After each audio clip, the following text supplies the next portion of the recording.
बाद लड़कियां साइकिल से चले और चली लड़कियां साइकिल से चली, साइकिल से स्कूल गईं। आज आप बिहार पुलिस में अगर आप देखेंगे तो महिलाओं की जो भर्ती है, मैं कुछ ही दिन पहले पटना से आया था और 11-12 बजे रात में एक पुलिस इंस्पेक्टर, महिला पुलिस इंस्पेक्टर को मोटरसाइकिल पे जाते देखा। वो पेट्रोलिंग में थी और घर लौट रही थी, भगवान जाने। लेकिन 11 बजे रात में सूनी सड़क पर एक महिला पुलिस इंस्पेक्टर को देख करके मैं अचरज में पड़ गया कि यही पटना है, जहां महिला पुलिस इंस्पेक्टर मोटरसाइकिल राइड कर रही हैं। ये नीतीश कुमार की उपलब्धि है। ऐसा मैंने दिल्ली में भी नहीं देखा, ऐसा मैंने मुंबई में भी नहीं देखा, लेकिन पटना में देखा। ये बहुत बड़ी उपलब्धि है नीतीश कुमार की। पंचायती राज में आरक्षण हो और तमाम बातें, आप ये इसे बताने की ज़रूरत नहीं है। लेकिन मुख्य बात जो मैं आज आपसे चर्चा करना चाहता हूं, जिसे आप भी कहेंगे कि हाँ, ये बात सही है। तो नीतीश कुमार और मोदी के बीच में जो टकराहट रही, वो यही रही। एक ज़माना था जब किसी ने कह दिया कि बिहार का डीएनए ठीक नहीं है और मुँह की खानी पड़ी थी नरेंद्र बाबू को। और फिर नरेंद्र बाबू को मुँह की खानी पड़ी नीतीश बाबू से। ये बात सही है कि आज Bharatiya Janata party thumping majority के साथ मोदी जी के नेतृत्व में तीसरी बार सरकार बनाई। हालाँकि दो 303 से 240 का भी सफ़र उन्होंने तय कर लिया है और एंटी इनकम्बेंसी है अब मोदी जी के भी खिलाफ। गुस्सा है, रोष है। ये कह देना कि नहीं-नहीं मोदी जी तो एकदम पॉपुलर हैं, पॉपुलर हैं, पॉपुलर हैं, ये कहना ठीक नहीं है। जो मीडिया दिखाती है, उस पर मत जाइए। पॉपुलैरिटी ग्राफ में बाकी नेताओं के, आप डोनाल्ड ट्रम्प से मोदी जी की तुलना करेंगे, तो मोदी जी तो फार-फार अहेड होंगे। मैक्रों से करेंगे या कीर स्टारमर से करेंगे, वो सभी कांतिहीन नेता हैं। तो राष्ट्रीय स्तर पर, अंतर्राष्ट्रीय स्तर पर अगर आप देखेंगे, तो उसमें मोदी जी की रेटिंग तो बहुत आगे बढ़ेगी। लेकिन पुतिन और शी जिनपिंग के सामने खड़े करेंगे, तो फिर आपको लगेगा कि हाँ, उधर दोनों नेता, वो भी बड़े नेता हैं। लेकिन 140 करोड़ आबादी को रिप्रेजेंट करने वाला नेता, स्वाभाविक रूप से बड़ा नेता हो जाता है। उसका ऑरा ही अलग हो जाता है।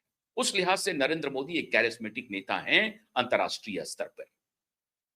लेकिन पार्टी जरूर छोटी है, लेकिन राजनीतिक यात्रा बड़ी लंबी है नीतीश कुमार की। और एक बार फिर से नीतीश कुमार ने साबित कर दिया, उन्होंने कुर्सी छोड़ी है और उच्च सदन आए हैं। वो निम्न सदन नहीं आए हैं, वो उच्च सदन आए हैं। और उच्च सदन में हो सकता है अगर नीतीश जी का स्वास्थ्य ठीक रहे, तो नीतीश जी का कुछ और रूप देखने को मिले।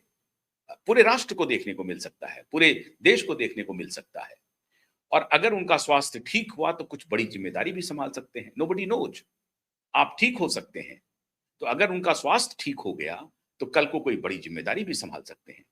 लेकिन नीतीश कुमार ने कुर्सी छोड़ करके जिस आसानी से स्मूथ ट्रांजिशन किया है और जिस तरह से उन्होंने लवकुश कॉम्बिनेशन को सामने रखते हुए अपना खड़ाव सम्राट चौधरी के हवाले कर दिया, ये मास्टर स्ट्रोक नीतीश कुमार का ही है।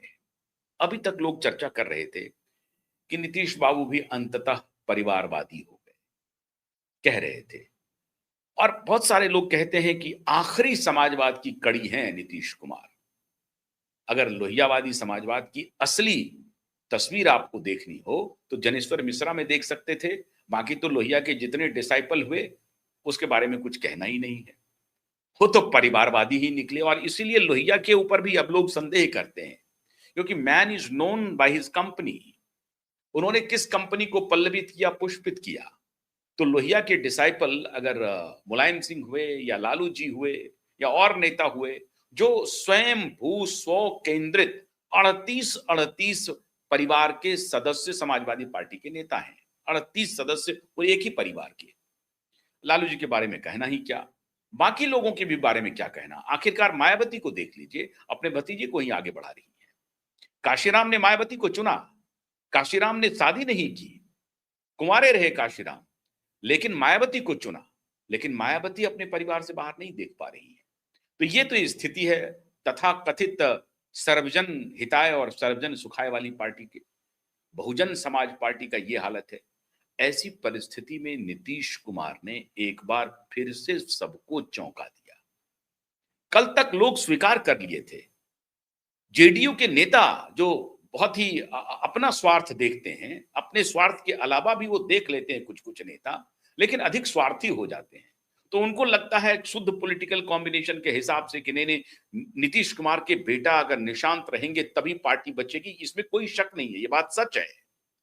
लेकिन बाकी नेताओं में वो हैसियत नहीं है कि वो जनता के बीच जाएँ, संघर्ष करें, समझाएँ कि ये परिवार की पार्टी नहीं है और इसीलिए जनता दल यूनाइटेड राष्ट्रीय पार्टी नहीं हो सकी।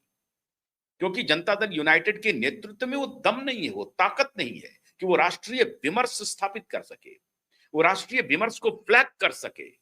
बस वहीं घूमते रहेंगे, बिहार में घूमते रहेंगे और इसीलिए बिहार में अपने कुनबे को बचाने के लिए, अपनी एक विधायकी बचाने के लिए, अपना एक मेंबर ऑफ पार्लियामेंट का सीट बचाने के लिए किसी को ले आइए, जैसे-तैसे उस वोट पर कब्जा कीजिए। 19% 21% जो भी वोट बनाया है नीतीश बाबू ने, उस वोट को किसी तरीके से बरकरार करके रखो, बचा करके रखो। वो बड़ा नहीं सोच सकते, वो नहीं कह सकते हैं कि नीतीश बाबू अब अगर आप दिल्ली गए हैं, तो आपका नेतृत्व है, ठीक है आपका बेटा भी आएगा, वो भी नेतृत्व करेगा, लेकिन हम लोग थोड़ा बड़ा सोचते हैं, नहीं सोच सकते। ना तो अब उनकी उम्र रही, जो बड़े नेता हैं और जो युवा नेता हैं, वो अभी पहले उनको अभी अनुभव नहीं है। उनको अभी तो कम से कम 15 से 20 साल लग जाएगा उस अनुभव को राजनीतिक ज़मीन को तैयार करने में, तो वो फिर बिहार के बाहर नहीं सोच पाएँगे। तो कुल मिलाकर के जनता दल यूनाइटेड कोई राष्ट्रीय पहचान बना पाएगी, इसमें हमें संदेह है। अब ऐसी परिस्थिति में नीतीश बाबू को कायदे से चाहिए था कि अपने बेटा को एडजस्ट कर लेते, लेकिन उन्होंने बेटे को एडजस्ट नहीं किया। और अभी-अभी जो खबर आ रही है कि ये नीतीश बाबू का निर्णय था कि नहीं हम बेटे को मंत्रिमंडल में शामिल नहीं करेंगे, वो डिप्टी चीफ मिनिस्टर नहीं बनाएंगे। और निशांत ने भी कहा कि मुझे अनुभव नहीं है। निशांत भी इसके लिए लॉलूप नहीं थे, पद लॉलूप नहीं थे। ये सीखना चाहिए, कम से कम आरजेडी के नेताओं को सीखना चाहिए। और जो दलितों के मसीहा बने हुए हैं, श्रीमान रामविलास जी के सुपुत्र को, उनको भी सीखना चाहिए। खुद भी मंत्री हैं, माँ को भी बना दो, बहनोई को भी बना दो और किसी को बना दो। पहले परिवार का देख लो, उसके बाद देखते हैं। ये सीखना चाहिए नीतीश बाबू से। नीतीश बाबू के पुत्र को अगर डिप्टी चीफ मिनिस्टर बनाया जाता, तो किसी को कोई आपत्ति नहीं होती। कोई आपत्ति नहीं होती, न जनता दल यूनाइटेड को होती, न भारतीय जनता पार्टी को होती। वो बन सकते थे। लेकिन आप देखिए कैसे व्यक्ति अपने आप को खत्म कर लेता है। सम्राट चौधरी आए, आरजेडी से आए, वो अंदर आए, पार्टी ज्वाइन किया, लड़ते रहे। लेकिन एक है राष्ट्रीय लोकदल, पता नहीं कौन सी पार्टी है, आरएलएसपी जो भी पार्टी है उनकी, उपेंद्र कुशवाहा की, उसी कम्युनिटी से आते हैं। लेकिन उनका जो छोटापन है वो उनको बढ़ने नहीं दे रहा। पद तो उनको मिल रहा है, लेकिन वो नेता के रूप में इमर्ज नहीं कर पा रहे हैं। खुद राज्यसभा पहुंच गए, बेटा को मंत्री बना लिया,